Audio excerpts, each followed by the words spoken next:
Hey guys, Jim Vinosky with Manufacturing Talks. Welcome back to the show. We've got another great one for you today. So I've got Magda Dexter from Saint-Gobain North America. So that's a company, they're based in France, but they're worldwide, and they make all kinds of building materials, stuff like siding and gypsum and insulation and things like that, and very progressive around sustainability. But the real focus that Magda is going to have with us today is in her particular part of the world, which is communications and HR.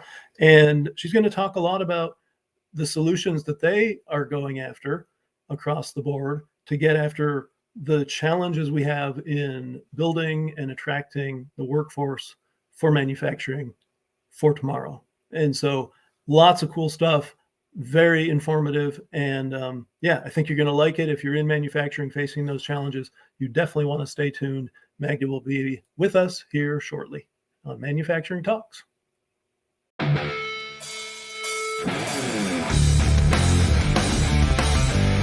Welcome to Manufacturing Talks with Jim Vinosky. Industry has a million cool stories, and Jim talks to the movers and shakers who are making them happen. Let's dive in.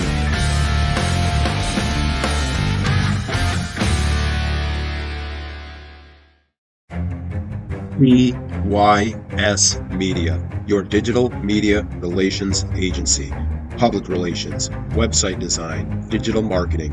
You get found by the customers and talent who need your solutions. You get media placements in top publications, the best job candidates coming to your website, a digital presence that gets you found by the right people. Call 616-298-8798 to get started today. Okay, Jim Vinosky here with Manufacturing Talks. Welcome to another show. We got a great one for you today. We have Magda Dexter. She is with Saint-Gobain North America. We're going to bring her on right now.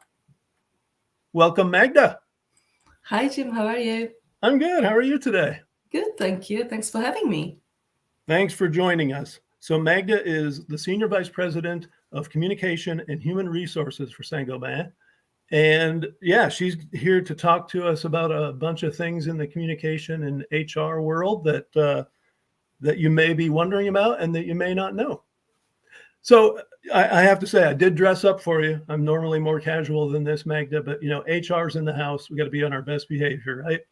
Right. That's what I find. As soon as I take a HR role, everyone seems to be a little bit more behaved. Well, excellent. So everyone out there, be on your best behavior. So Magda, let's start out by just learning a little bit about you, how you got into the job you're doing, and then tell us just some kind of 10,000 foot level view of the company, please. Sure. So I'm originally from Poland, and when I studied architecture, I went to England with a group of friends for a vacation, and we all looked for the summer jobs. And I've stumbled through the door of one of our Saint-Gobain building distribution locations in the UK, and got myself a summer job and been with that company for 12 years before I moved to the US. So some say it was a long summer. But, I moved to the US in 2019 with Saint-Gobain, had an opportunity to experience another country. So more about Saint-Gobain, we are in 75 different countries, over 350 years old, over 125 years in North America, actually. We are a leader in light and sustainable construction, and our purpose is making the world a better home. And so that's what brings us, all together. And I've been with them for 17 years now. Yeah, it's a wonderful company. I actually had the opportunity to write about Saint-Gobain for Forbes back a few months ago. So I got a little bit of an education, but looking forward to learning more today.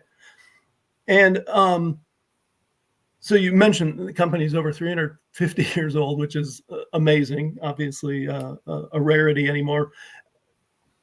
You have made this big push into the sustainability world, and that's what caught my eye in writing about you. So talk a little bit about kind of that current state of the business and where you guys are taking it now.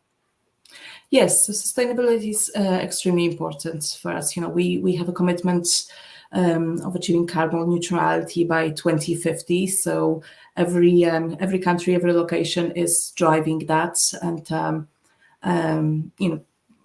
doing that in a many different areas, both in our construction materials as well as some of our life sciences and performance plastics. So the whole company is very committed to it. It's important for all of us as people. It's also very important for employees. I found particularly in HR that many people get very inspired by the mission that we have as an organization, and that is something that I hear a lot in the interviews when I ask why do you want to work for us. Many people find this to be something that is dear to them, and the future generation will need us to work on it today. Sure. Yeah, absolutely. Now, when it comes to your particular part of the company, communication and human resources, what are your big challenges that you're addressing these days? Yeah, there are quite few. We live in a very complex world at the moment. But if I bring it to one around communication, I would say is competing for attention. There are so many messages out there, so many channels, so many people talking. So being able to capture the attention and get people to listen and trust is it's a key challenge for communications. I think everywhere, not just in the industry. Right. But I think people are looking, for something new from us, from organizations, from the employers, and that is that single source of truth and employers that stand for something, and organizations that are driven by purpose and where people can feel like they belong. So that's kind of a key for a communication. And from a HR perspective, the continuous war for talent. I think you've heard it from many before me, and I would say that's still something that is out there. And according to NAM, the manufacturing skills gap could lead to about 2.1 million unfilled jobs by 2030. I mean, that's a huge amount. So we all competing for talent, and I think we need to be doing more for people to actually be attracted to join manufacturing. It's a great industry. Like I said, I've walked into one of our locations and I've made a great career out of it. And I think it's one of the not many industries left where you can really take an entry-level position and spend your whole career here, because there are so many different things you can learn, so many different places you can take it, and they're very rewarding and well-paid jobs. Yeah, and that's a great point. That we need to have people understand how great the opportunities are in our manufacturing world. You mentioned that Saint-Gobain's in 75 countries across the world, so you have a unique perspective. Obviously, we know. And you were right. I mean, we hear that with everyone we talk to, that workforce challenge is one of the biggest for everyone, certainly here in America. But as you look out across the global landscape, are you seeing that across the board? Are you seeing that everywhere? I would say it's largely across, the challenges are very similar. The social economic context is different in many countries, but we all competing for the same talent. We all trying to build the strongest teams in a diverse and inclusive environment. And I think the misconception about manufacturing, what manufacturing was years ago and what manufacturing is today is very different. There's such a high level of automation. There's such a high tech in manufacturing. The technologies, the solutions that we are working on today are really, world class. So I think just working on that misconception about manufacturing is something that we all still working on globally. Right. Yeah, I've said many times we're not very good at marketing ourselves in the manufacturing world, and it's unfortunate that there's still so many people out there who think it's still the dark, dirty, dangerous world of the past, and it's not really that anymore. That's true, and that's why I have both HR and communication. Because I think, when I was moving from my strategy role before to communication, to HR, I've seen this great link between being able to tell the story and tell people why you should be joining our organization and why it's great to work here. And our communication team this year launched a couple of great programs, great campaigns that will help us do that. One is Success in the Making, that talks about careers of people in manufacturing, where they started, where they are today, what does that transition look like, what does the career path look like, and Empower, which is a specific campaign dedicated to women in manufacturing, because again, women in manufacturing are so underrepresented. 47% of population, in a workforce in America are females, and we only have 30% in manufacturing. So a great source of untapped talent for us. So Empowered is a campaign that shows a day in the life of our colleagues, female colleagues in manufacturing in different roles across the organization. Yeah. I'm glad you mentioned that tie that you have with communications and HR, because you don't see that very much, but as you've talked about it, it makes perfect sense. It does. I think, both of those are such a big part of the organization. Sometimes it's just easier to split them, but then you lose that ability to tell the story. And our organizations are built on people. So Right. what other stories would we want to be telling if not the people stories? Yeah. Now you mentioned that your initiatives that are going after that workforce challenge. When you dive into the details on those things, what are the biggest hiccups to getting those messages out and being effective with attracting that broader talent pool? I would say, not many people wake up when they are 15 or 18 and think, I'm going to work in manufacturing. It's just not unless you know someone who works in manufacturing and they've made a great career out of it. Unless you you had some ability to visit a site and you got inspired. It's just not something that people think about. So being able to connect early with with young people who haven't experienced manufacturing, it's the biggest challenge for us.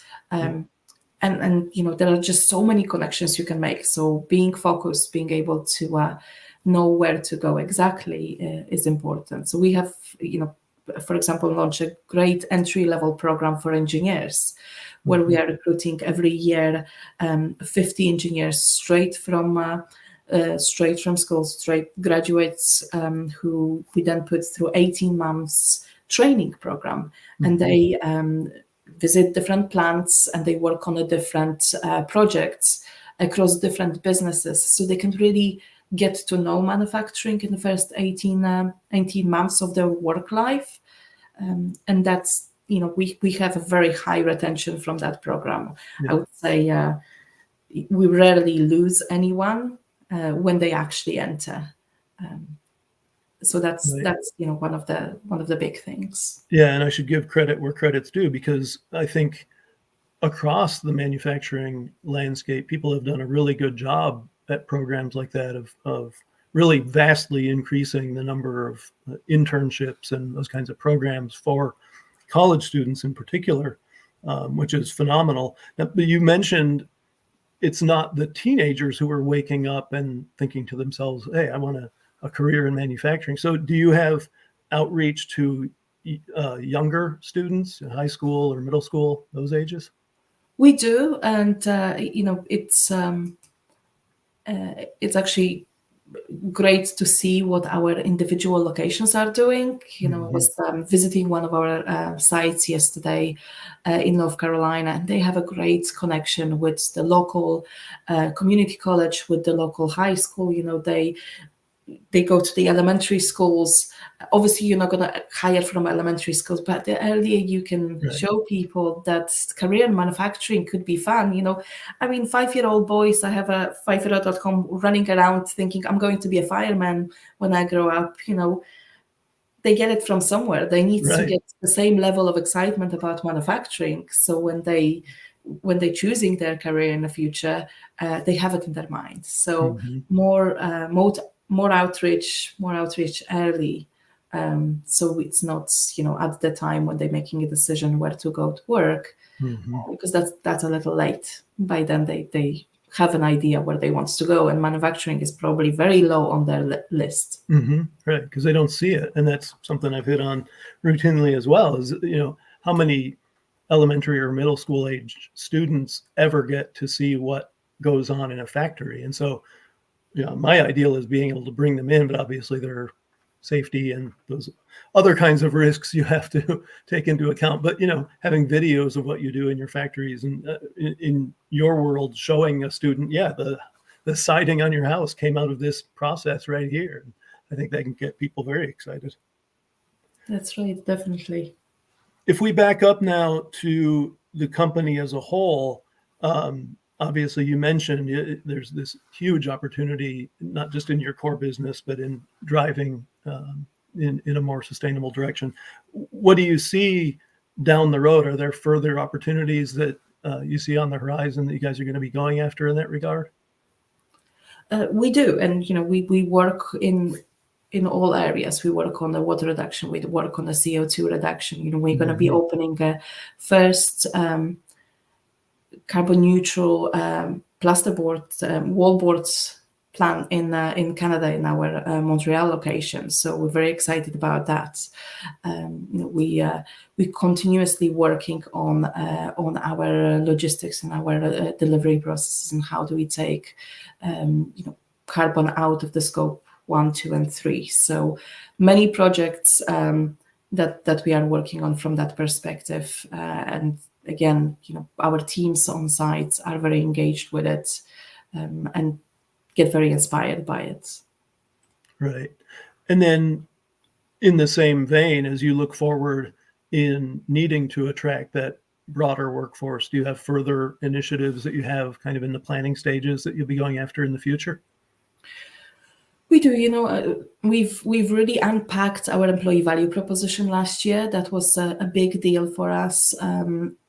People are looking for different things today, so we need to offer different things. So we've really focused on the 4 areas: on benefits, on compensation, on career, and on culture, and talk to our employees and talk to the potential employees of what it is that they are looking for, and came up with a whole list of things that we haven't had in our total package yet. So we've really invested in inclusive benefits. There is a lot more, as you see out there, issues around mental health and well-being, which traditionally, were kind of deep within your benefits programs, but it wasn't something that we were necessarily highlighting for the employees the most. So we really focus on that.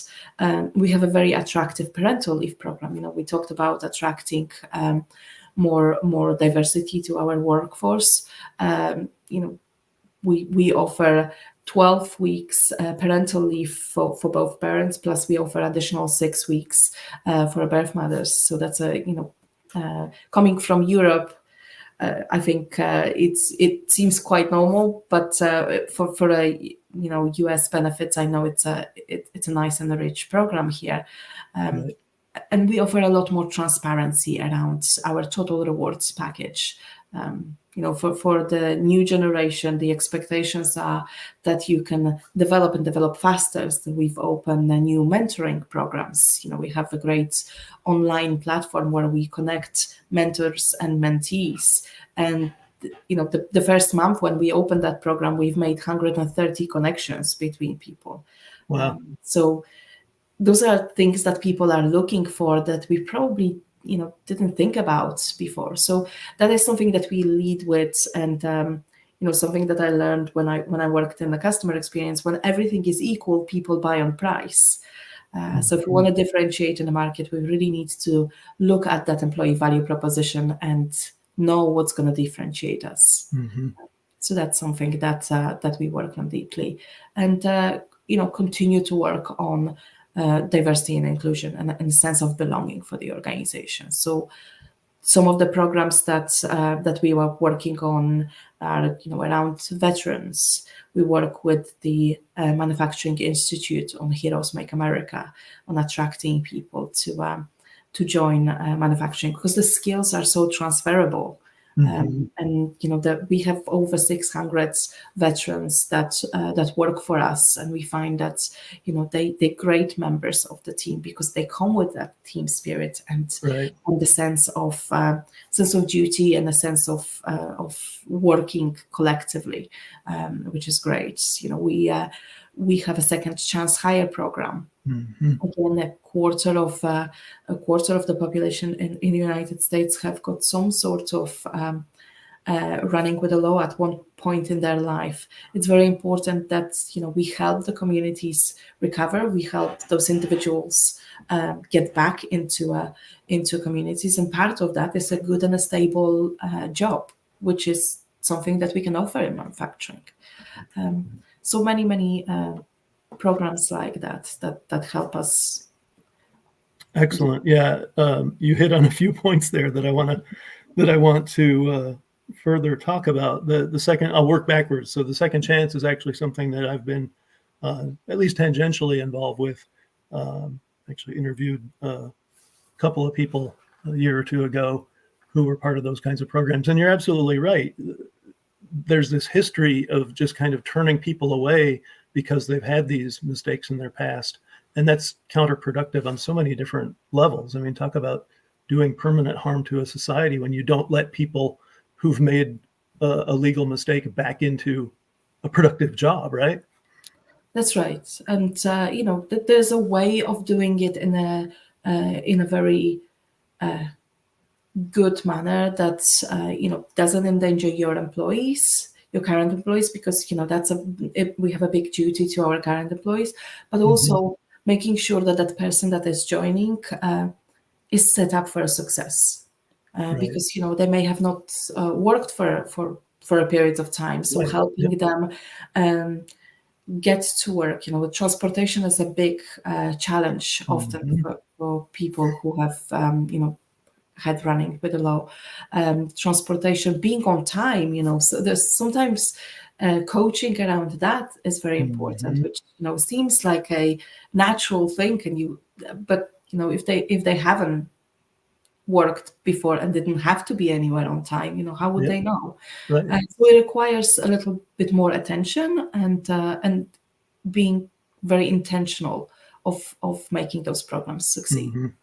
Are you familiar with Jeffrey Korzenik? I'm not. I have to hook you guys up. He's kind of an advocate for second chance hiring. Wrote a book about it. Comes out of the first third banking world. But I see him on LinkedIn all the time being an advocate for second chance hiring. So I'm just curious. Yeah, no, I haven't come across him. Yeah, I can send you his name. Yeah, I'm sure you guys, he would love to know, if he doesn't already, he would love to know that there's a company the size of Saint-Gobain doing this kind of thing, because it's something he's after all the time. So I'll make sure he learns that, and you guys are able to reach out if you want to. The other one's veterans. I'm actually personally involved in that as well. And you're absolutely right about some of those skills being such a great match for manufacturing. And yet, in very different ways, obviously, but similar to what we just talked about, there are things that you have to educate veterans about in transitioning to the more standard workaday world, right? You do. But I think a big area is also teaching our hiring managers how to translate the skills that veterans have, because often those get overlooked. And we create sheets of comparison of, okay, so if this is the position that they held in the military, those would be the skills that they have learned. So that has been very, very helpful. And again, working with people like Manufacturing Institute, we've engaged with the Heroes Make America program, and we had over 40 applications in a short period of time with them. So those are very great design programs that help companies like our do it in a structured way, because again, it's all about making sure that when we bring people in, we set them up for success. Yeah. And then similarly, I think the mentoring program is phenomenal. Believe it or not, you wouldn't think a guy running a web show is an introvert, but I actually am. And it took me years in my career to realize the advantage of networking and of getting that mentoring from more tenured employees. And I've tried to go out of my way since then, as I've become the more tenured employee, to do that for other people. But it's wonderful that you have that structured program.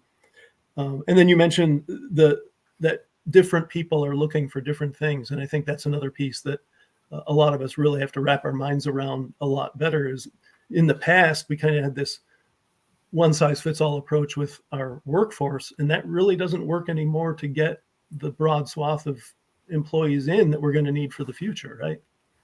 It doesn't. And what we find is people who are joining us now, or the earlier career employees, they don't see them staying with the organization for the lifetime. Right. Which is, I think, what's we have employees who retire from Saint-Gobain after 45, 50 years of career.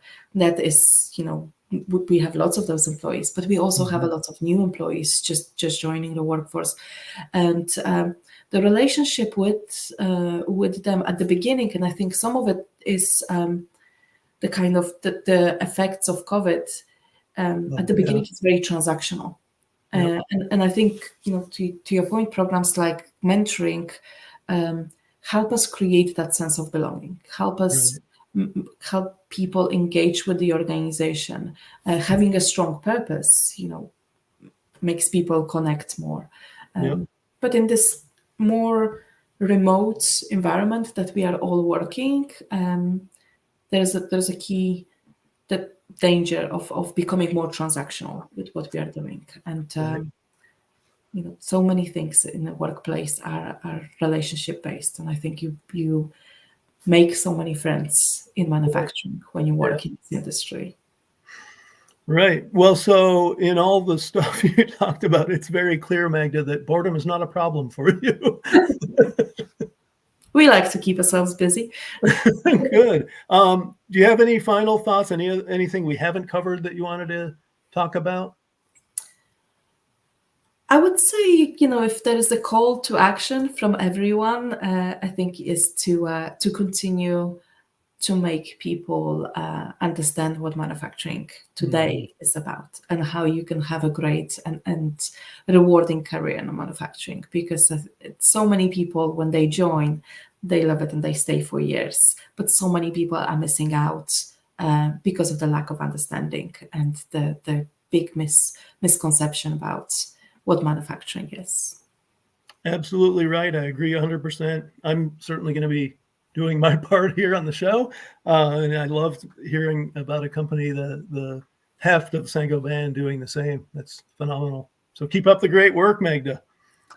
Thank you. And you too. Okay. You're definitely flying the flag for us. Yeah, glad to do it. Thanks so much for joining us today. This was very informative. And I think, certainly other people out there had to take this as a great learning experience of the different kinds of things they can do to both help themselves and help the direction of society. So thanks for sharing. Thank you. Thanks for having me. All right, Magda, you take care. And of course, thanks to our audience as well. Thank you for joining us. As I said, this was an extremely informative episode of Manufacturing Talks. I can't promise they're all going to be as informative as what Magda brought us today, but they're still going to be plenty informative. So we're here every Tuesday. Please join us and like and share and subscribe, and let's get the word out on the cool stuff going on in manufacturing. So thanks again for Manufacturing Talks. So long.